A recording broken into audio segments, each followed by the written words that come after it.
Good morning students. आज हमने कल स्टार्ट किया था 3.1 एक्सरसाइज, जिसमें हमने फर्स्ट क्वेश्चन के बारे में डिस्कस किया था। और आज हम सेकंड और थर्ड का जो कॉन्सेप्ट है वो आज हम डिस्कस कर लेते हैं, और उसके बाद आप खुद भी इसको सॉल्व कर सकते हैं। बट हम इसको केवल आप इक्वेशंस ड्राइव करा देता हूँ मैं, तो बाकी आपको खुद करना होगा। ठीक है, तो देखते हैं हम लोग सेकंड क्वेश्चन की हम बात करते हैं। तो सेकंड क्वेश्चन हमारा क्या है? The coach of a cricket team buys a 3 bats and 6 balls for ₹3,900. Later she buys another bat and 3 more balls of the same kind of ₹1,300. Represent this situation algebraically and geometrically. तो ये दोनों condition है जैसे हमने आपको first question में discuss किया था, सेम कंडीशन यहाँ पर भी है। बट यहाँ पर मैं केवल इक्वेशंस ड्रॉ कर रहा हूँ, इक्वेशंस फाइंड आउट कर रहा हूँ। पहले let the cost of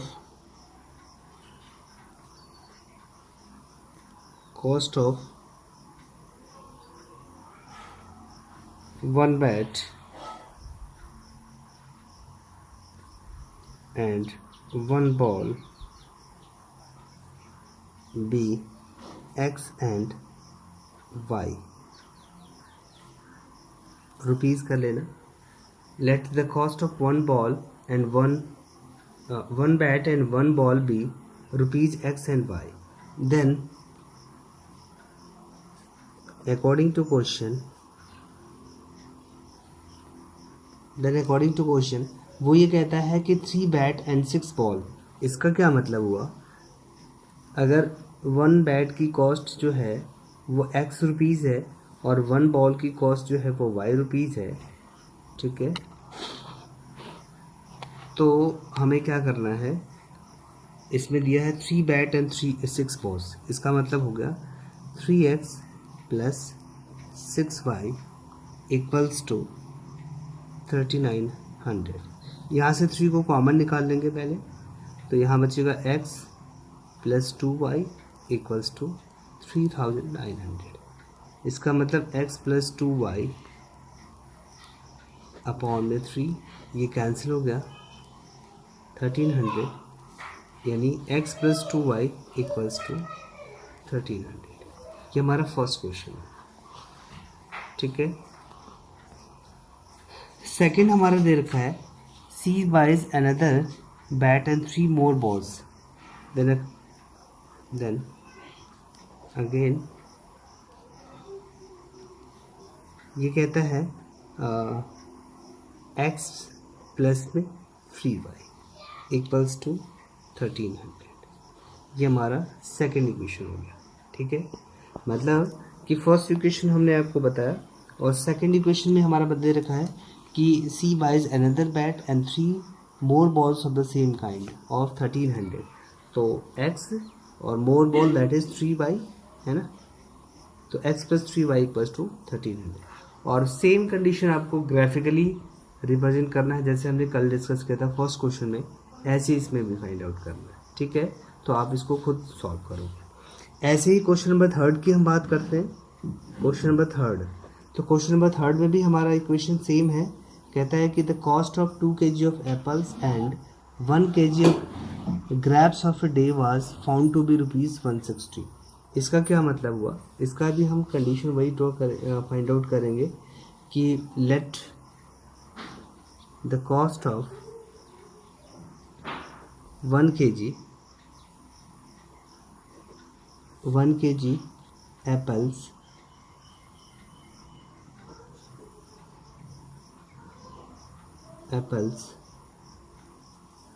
and 1 kg grapes be ₹X and Y। ठीक है, तो देन अब इसका हम इक्वेशन फाइंड आउट कर लेते हैं। तो 2 kg की बात कर रहा है, 2 kg of apples that is 2X और 1 kg of grapes that is 1y equals to total cost कितनी देनी है ₹160, तो यानी 160। एंड सेम नेक्स्ट वाले में भी है कि after 1 month the cost of 4 kg of apples and 2 kg of grapes, तो 4 kg apples that is 4x, 2 kg of grapes that is 2y equals to 300, है ना। तो ये हमारा फर्स्ट हो गया, ये हमारा सेकंड हो गया, ठीक है।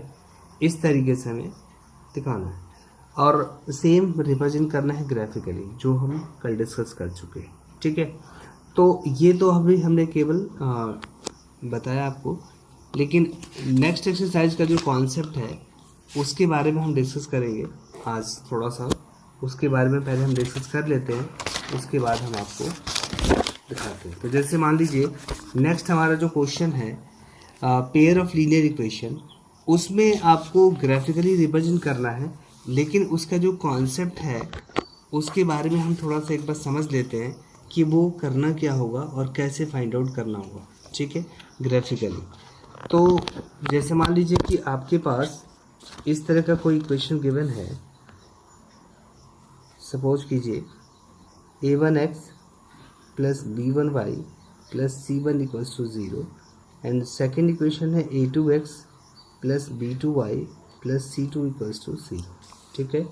ये दो आपको इक्वेशंस गिवन होंगे और फिर हम इसमें दो चीज़ें फाइंड आउट करेंगे, एक ग्राफिकली रिप्रेजेंटेशन और एक अलजेब्रिकली रिप्रेजेंटेशन।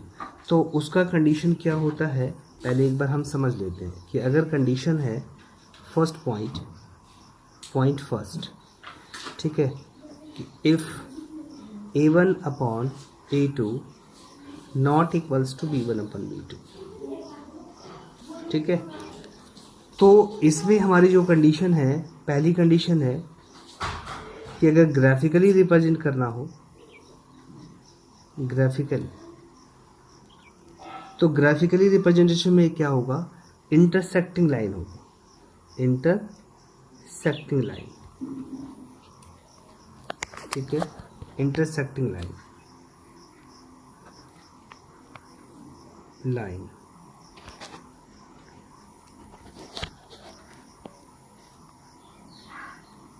ठीक है। और बी ऑप्शन हमारा सेकंड, अगर हम एल्जेब्रिकली दिखाएं इसको, एल्जेब्रिक का, ठीक है, तो इसका जो हमारा जो कंडीशन होता है वो होता है एग्जैक्टली वन सॉल्यूशन या यूनिक सॉल्यूशन,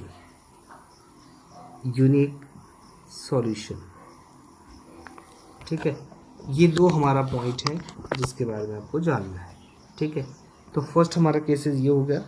सेकंड केसेस में हमारा क्या बनता है कि इफ़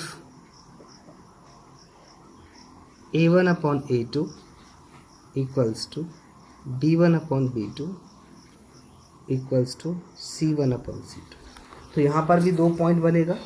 फर्स्ट पॉइंट है अगर ग्राफिकली रिप्रेजेंट करना है, ग्राफिकली, तो इसका जो हमारा कंडीशन बनता है वो होता है कॉन्साइड लाइंस। कॉन्साइड लाइन का क्या मतलब होता है एक बार मैं डिस्कस करता हूँ। कॉन्साइड लाइन, ठीक है, इसका मतलब होता है कि अगर जैसे मान लीजिए कि हम फर्स्ट लाइन को ड्रॉ करते हैं, फर्स्ट लाइन की ग्राफ बनाते हैं और सेकंड इक्वेशन का ग्राफ बनाते हैं, तो दोनों ही इक्वेशन की जो लाइन होगी वो एक दूसरे के ऊपर ओवरलैप कर जाएगी, है ना। यानी फर्स्ट इक्वेशन और सेकंड इक्वेशन की जो भी स्ट्रेट लाइन बनेगी वो दोनों एक दूसरे के ऊपर ओवरलैप कर जाएगी। इस तरह की कंडीशन को हम कॉन्साइड लाइन बोलते हैं, ठीक है, ओके। तो ये हमारा कंडीशन। सेकंड पॉइंट हमारा ये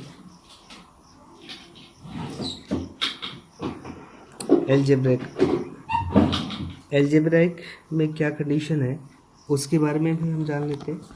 इसमें होता है infinite many solution, infinite many solution, ठीक है, इनफाइनाइट मेनी सॉल्यूशन, ओके।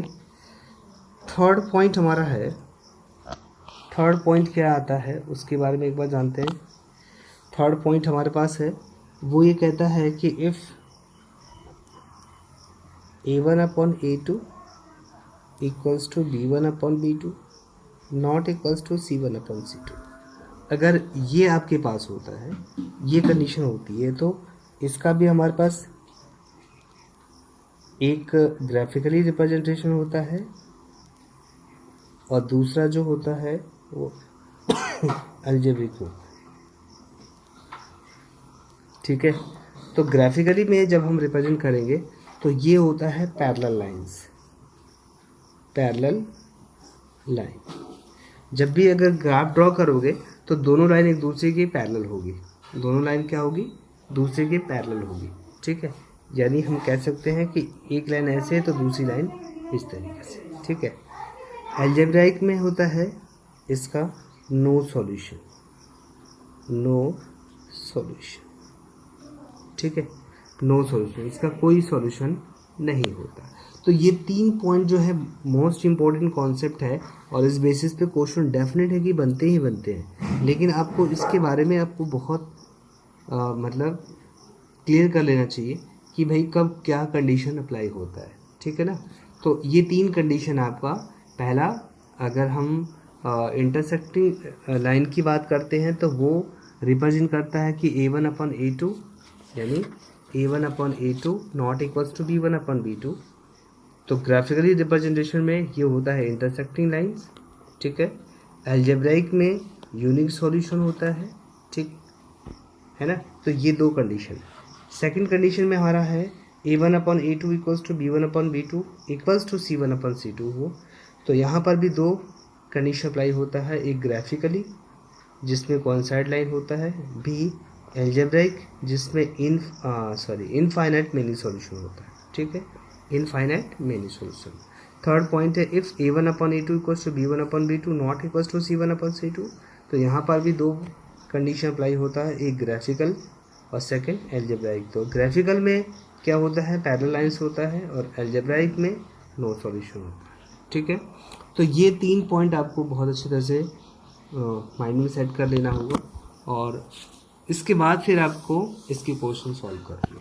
तो पहले जो ये बेसिक कॉन्सेप्ट हमने दिया है आपको, वो पहले बहुत अच्छी तरह से क्लियर करो और ये सभी को लर्न होना चाहिए। जिस दिन हम इसकी जो एक्सरसाइज है वो स्टार्ट करेंगे तो उसमें ये सब चीज़ें आना बहुत ज़रूरी है। ओके, और फिर हम इसके बारे में बताएंगे कि कब क्या कंडीशन होता है। ठीक है, तो एक तीसरा भी पॉइंट आता है इसमें,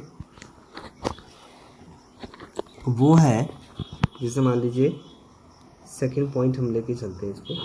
सेकंड पॉइंट में अगर कंडीशन है कंसिस्टेंट और इनकंसिस्टेंट, तो ये भी हम जान लेते हैं एक बार। कंसिस्टेंट का मतलब क्या होता है, कंसिस्टेंट।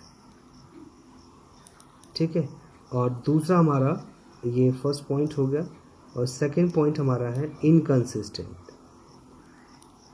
इनकंसिस्टेंट, तो कंसिस्टेंट का मतलब क्या होता है कि अगर जैसे मान लो हमने फाइंड आउट किया था कि A1 upon A2 not equals to B1 upon B2, पहली कंडीशन हो, अगर ये कंडीशन हो तो वो कंसिस्टेंट होता है। और दूसरा पॉइंट भी एंड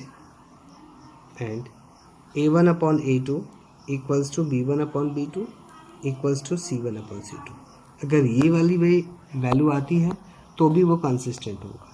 तो कंसिस्टेंट के कंडीशन 2 तरीके से इंडिकेट करता है, एक हमारा A1 upon A2 not equals to B1 upon B2 और सेकंड हमारा है A1 upon A2 not equals to A1 upon A2 equals to B1 upon B2 equals to C1 upon C2। ये दोनों चीज़ें, दोनों केसेस जो है वो कंसिस्टेंट के लिए फॉलो करता है। ठीक है, इनकंसिस्टेंट का जो कंडीशन है वो है A1 upon A2 equals to B1 upon B2 not equals to C1 upon C2। अगर ये कंडीशन अप्लाई होती है तो वो इनकंसिस्टेंट इक्वेशन होता है। राइट, तो ये हमारी 2 कंडीशन है, कंसिस्टेंट और इनकंसिस्टेंट। कंसिस्टेंट में हमारा जो कंडीशन है वो A1 upon A2 not equals to B1 upon B2, A1 upon A2 equals to B1 upon B2 equals to C1 upon C2, ये 2 कंडीशन आती है। और इनकंसिस्टेंट में A1 upon A2 equals to B1 upon B2 not equals to C1 upon C2, ये हमारा। ठीक है, okay. तो मुझे उम्मीद है कि ये कंसेप्ट आपको अच्छी तरह से क्लियर हो गया होगा। और जब हम इसकी एक्सरसाइज स्टार्ट करेंगे तो उसमें टॉपिक वाइज टॉपिक स्टार्ट करेंगे। बट ये चीज़ें आपको स्टार्ट करने से पहले ये सभी को माइंड में ये हो जाना चाहिए कि ये क्या होता है, कब क्या, किस कंडीशन में कम क्या चीज़ अप्लाई करते, ये आपको आना चाहिए। ठीक है, ओके गाइस, ठीक है, थैंक यू।